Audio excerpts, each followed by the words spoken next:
খুব হিসাব, খুব হিসাব করে গান গাইতে হবে। খালি আজকে এটুকুই বলে দিয়ে গেলাম, এটা হুঙ্কার দিয়ে গেলাম, শিল্পী করে হুঙ্কার দিয়ে গেলাম, সাবধান। যে হুঙ্কারটা ইয়ামিন সরকারকে দিয়ে গেলেন, এই হুঙ্কারটাই যদি ওনাকে একটা ধন্যবাদ দিয়ে বলতেন যে ভাতিজা যা কইছো সত্য কথা কইছো। আচ্ছা, কয়েকটা মাজার ভেঙে ফেলেছে, যে কেউ মাজার ভাঙতে চায় আমরা তাকে প্রতিহত করতে চাই। আমরা তরিকারি লোক,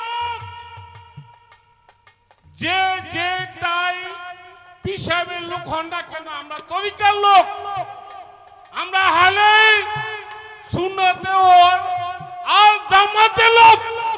এখন তো আমাদের অস্তিত্বের লড়াই চলছে, এখন হুঙ্কারটাকে আমাদেরকেই দিবেন না উল্টা দিবেন? এই হুঙ্কারটা পাও না কে? আমি তো আমাদের অস্তিত্ব রক্ষার্থের জন্য হুঙ্কার দিচ্ছি। কাল সকালে যদি আমি রাস্তা দিয়ে গাড়ি দিয়ে বের হই, কাল ইটের টুকরাটা আমার গাড়ির উপরে পড়বে, কাল ইটের ঢিলটা আমার মাথাতে পড়বে, আমার নিরাপত্তা আছে? আমার কোনো নিরাপত্তা আছে? রাস্তায় যে আমার গাড়িটা ধরবে না তার কোনো গ্যারান্টি আছে? আমরা কার কথা বলছি? পাগলি মায়ের কথা বলছি, উমর পাগলের কথা বলছি, ওলিয়া উলিয়ার মাজারের কথা বলছি। এখন এগুলো টিকিয়ে রাখা আমাদের অস্তিত্বের লড়াই। এর জন্য যদি কয়েকটা জীবন যায় আমরা দিতে প্রস্তুত। লড়াইটা আমাদের অস্তিত্বের না? এই হুঙ্কারটা যদি বাবা আপনি আয়শা ধন্যবাদ দিয়ে যদি বলতেন, ইয়ামিন সরকার যে কথাগুলো বলেছো এনাফ, যথেষ্ট হয়েছে, একটু উৎসাহ দিয়ে যদি এই হুঙ্কারটা তাদের দিতেন, কাল যে আপনাদের দরবারে আসবে না ভাঙতে কি গ্যারান্টি আছে? কি এই হুঙ্কারটা তো আমাকে না দিয়া এই হুঙ্কারটা তাদের দেওয়া উচিত ছিল। আমাদের হুঙ্কার দেওয়া মানে তাদের সাহসটা বাড়াই দেওয়া।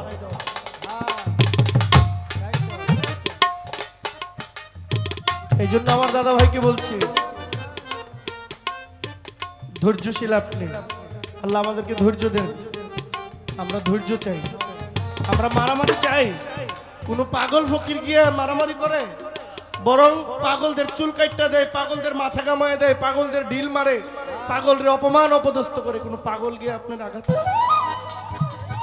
বর্তমান যে অবস্থা আপনারা সকলেই জানেন, যেইভাবে বাংলাদেশের ভিতরে যারা মাজার পছন্দ করে না, মাজার বিরোধী, তরিকা বিরোধী, যারা মাজারগুলো ভাঙতেছে আপনারা সকলেই দেখতেছেন। এটা ওলিয়া উলিয়ার দেশ।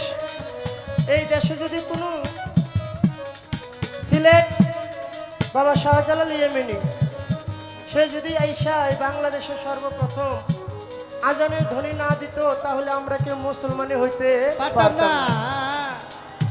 যার কারণে আমরা মুসলমান হইলাম। আজকে মুসলমান নাম ধরে আমরা তাদের মাজারগুলো ভাঙতে যাইতেছি।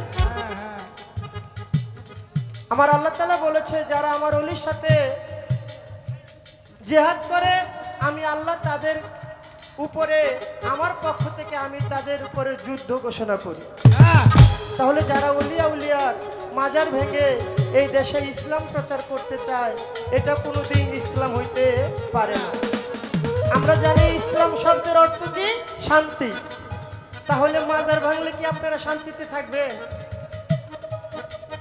তাহলে যে অবস্থা, আমরা যারা তরিকতপন্থী আছি, আমাদের সকলে যদি একসাথে না হই, তাহলে মাজারগুলো বাঁচাইতে খুব কষ্ট হবে।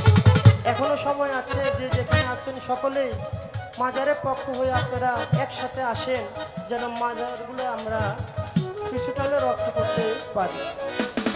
মক্কা শরীফ, মদিনা শরীফ, হাদিস শরীফ সেরা, কবর কি আর হয় রে শরীফ, এটা পচা গলায় ভরা।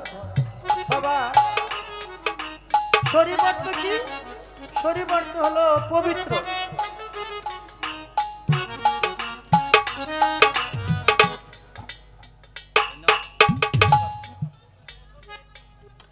গান কিন্তু আমরা প্রত্যেক বছর শুনি।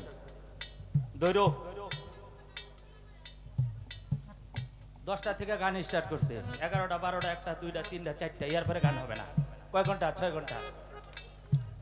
ঠিক আছে, 6 ঘন্টায় প্রথম দাঁড়াইতে জায়গা আধা ঘন্টা থাকে, 5.5 ঘন্টা। এর পরে আরেক শিল্পী উঠে কতক্ষণ দাঁড়ায়, এর পরে ওই যে একটা ইয়া বাজায়, কি জানি মিউজিক বাজায়। 6 বার উঠলে 5-6-30 মিনিট চলে যায়। গান হিসাব কিতাব করে গান গাইতে হবে আজকে, কোনো সুযোগ নাই, গল্প দরকার নাই, প্রয়োজনে পালা বন্ধ করে দেবো, মাল জোড়া দেবো। আমরা কিন্তু ঘরে বসে বসে শুনতেছি। খুব হিসাব করে গান গাইতে হবে। মানুষ সারা রাত্র সজাগ থাকবে, গল্প করে টাইম পাস করা যাবে না।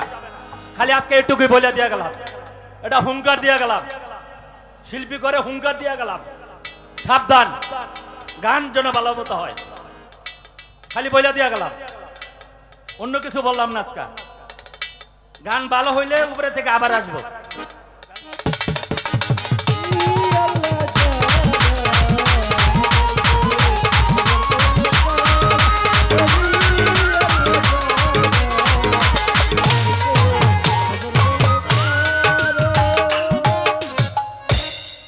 তো আমার ভুল বেয়াদবি ক্ষমা করবেন। আজকে আপনারা আমার সবচেয়ে বড় শ্রোতা। দেশের এই ক্লান্তি লগ্নে যেখানে মাজার ভাঙার হিরিক পড়েছে, এমত অবস্থায় গাজীপুরের মাটিতে পাগলনি মায়ের মেলা, বাবা উমর চাঁদের মেলা চলছে। ইহা কি কম কিছু? কি বলেন আপনারা? মাজার আছে না? মাজার থাকবে, মাজার থাকবে। যতদিন এই বাংলাদেশ থাকবে ততদিন এই বাংলার ভূমিতে মাজার থাকবে। ভণ্ডদের পক্ষে আমরা কেউ নয়, তবে হক্কানি আলেম ওলামাগণ, হক্কানি কামেল পীর ফকিরদের উপরে আঙ্গুল তোলা মানে আমাদের হৃদয়ে আঘাত করা। শুকরিয়া আল্লাহর দরবারে যে আমরা এখনো আপনাদের নিয়ে গানের আসরে বসেছি। আজকে সবচেয়ে বড় শ্রোতা কে? আজকে সবচেয়ে বড় শ্রোতা আমার গর্ভধারিণী মা। আমার মা আজকে আমার এই স্টেজের সবচেয়ে বড় শ্রোতা। আমি গান গাইতে পারবো কিনা জানি না, আমি চেষ্টা করব, সবাই দোয়া করবেন। ওরে যে করে আত্মসমর্পণ, তার প্রেমে আর গোল বাঁধে না।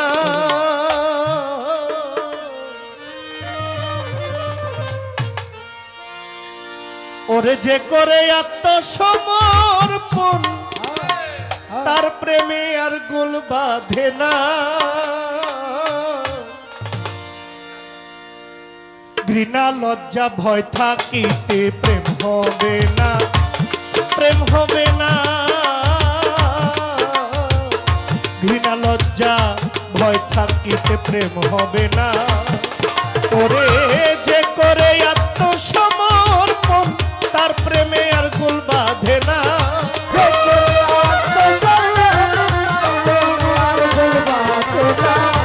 যে করে আত্মসমর্পণ, তার প্রেমে আর গোল বাঁধে না।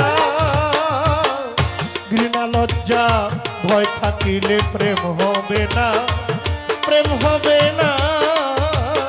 ঘৃণা লজ্জা ভয় থাকিলে প্রেম হবে না।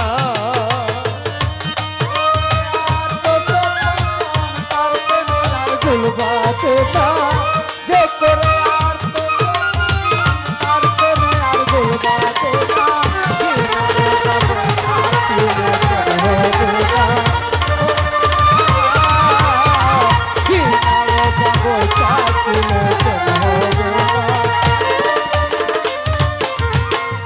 প্রেমের বাতাস লাগে যার গায়ে, দেখিলে তারে চিনা যায়। প্রেমের বাতাস লাগে যার গায়ে, ওরে ফকির প্রেমের বাতাস লাগে যার গায়ে, দেখিলে তারে চিনা যায়। প্রমাণ দেশে ভাব ভঙ্গি মায়, আত্মসুখের ধার ধারে না।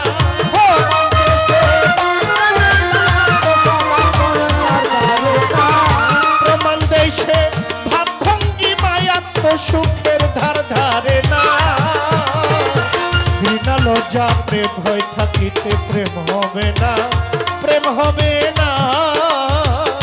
ঘৃণা লজ্জা ভয় থাকিতে প্রেম হবে না। এই, আস্তে, আস্তে, আস্তে। আপনারা একটু না চাপলে আপনাদের পিছনের লোক উঠে যাইতেছে গা।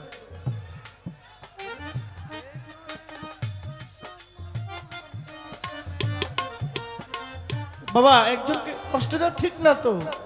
আপনারা বসেন, বসেন, বসেন, বসেন, গান শুনুন।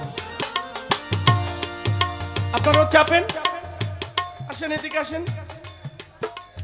অনুরোধ, পায়ে হাত রাখলাম ভাই, প্লিজ। লক্ষ্মী ভাই, একটু না, আরো চাপতে হবে, পিছনে লোক আছে। এই ফকির বাবাজি কোথায় আপনি?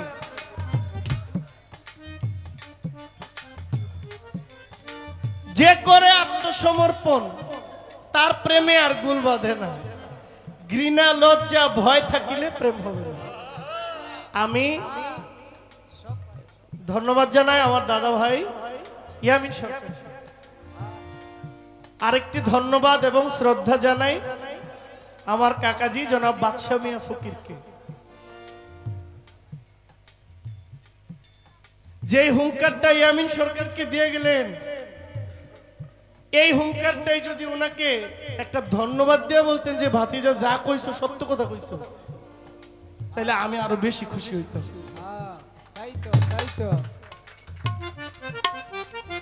এখন তো আমাদের অস্তিত্বের লড়াই চলছে।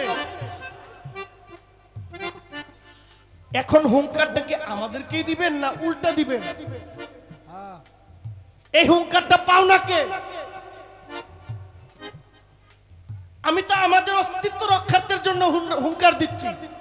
কাল সকালে যদি আমি রাস্তা দিয়ে গাড়ি দিয়ে বের হই, কাল ইটের টুকরাটা আমার গাড়ির উপরে পড়বে, কাল ইটের ঢিলটা আমার মাথাতে পড়বে। আমার নিরাপত্তা আছে? আমার কোনো নিরাপত্তা আছে? রাস্তায় যে আমার গাড়িটা ধরবে না তার কোনো গ্যারান্টি আছে? আমরা কার কথা বলছি? পাগলি মায়ের কথা বলছি, উমর পাগলের কথা বলছি, ওলিয়া উলিয়ার মাজারের কথা বলছি। এখন এগুলো টিকিয়ে রাখা আমাদের অস্তিত্বের লড়াই। এর জন্য যদি কয়েকটা জীবন যায় আমরা দিতে প্রস্তুত। লড়াইটা আমাদের অস্তিত্বের না। এই হুঙ্কারটা যদি বাবা আপনি আয়েশা ধন্যবাদ দিয়ে যদি বলতেন, ইয়ামিন সরকার যে কথাগুলো বলেছো এনাফ, যথেষ্ট হয়েছে, একটু উৎসাহ দিয়ে যদি এই হুঙ্কারটা তাদের দিতেন, কাল যে আপনাদের দরবারে আসবে না ভাঙতে কি গ্যারান্টি আছে? কি এই হুঙ্কারটা তো আমাকে না দিয়া এই হুঙ্কারটা তাদের দেওয়া উচিত ছিল। আমাদের হুঙ্কার দেওয়া মানে তাদের সাহসটা বাড়াই দেওয়া।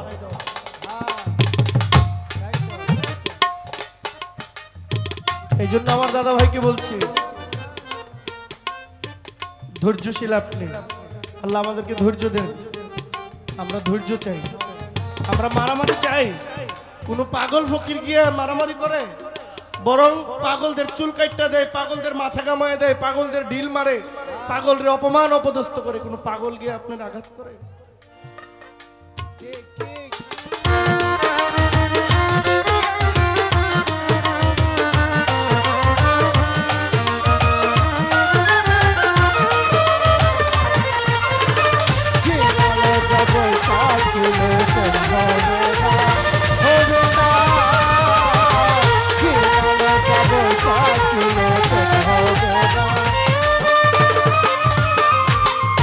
পঞ্চরক্ষে মাথা যেজন, রসিক সুজন সে মহাজন।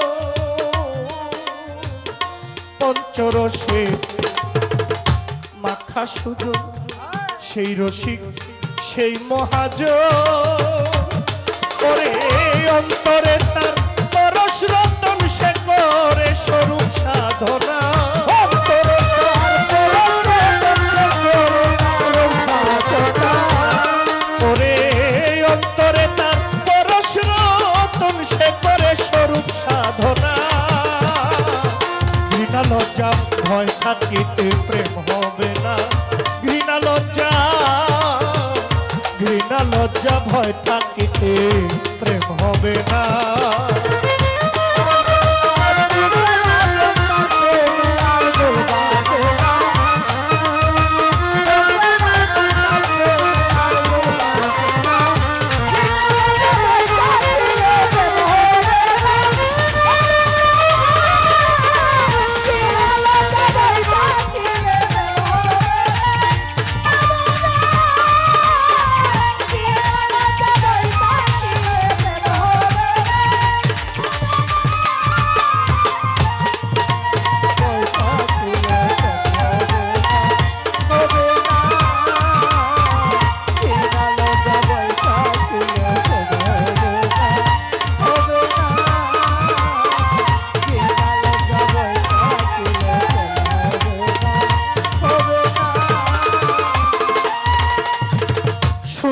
প্রেম যার ভাগ্যে ঘটে আধারে তার চন্দ্র উঠে।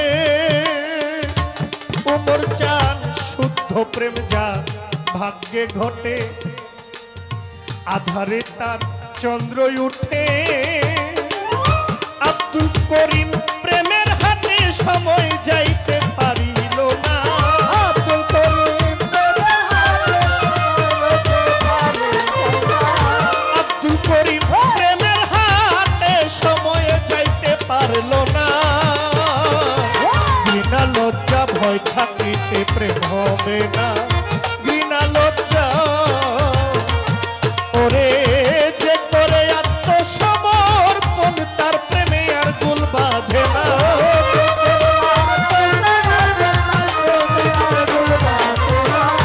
যে করে আত্মসমর্পণ তার প্রেমে আর গুল বাঁধে না। ঘৃণা লজ্জা ভয় থাকিতে প্রেম হবে না। প্রেম হবে না। ঘৃণা লজ্জা ভয় থাকিতে প্রেম হবে না। প্রেম হবে না। ঘৃণা লজ্জা ভয় থাকিতে প্রেম হবে না।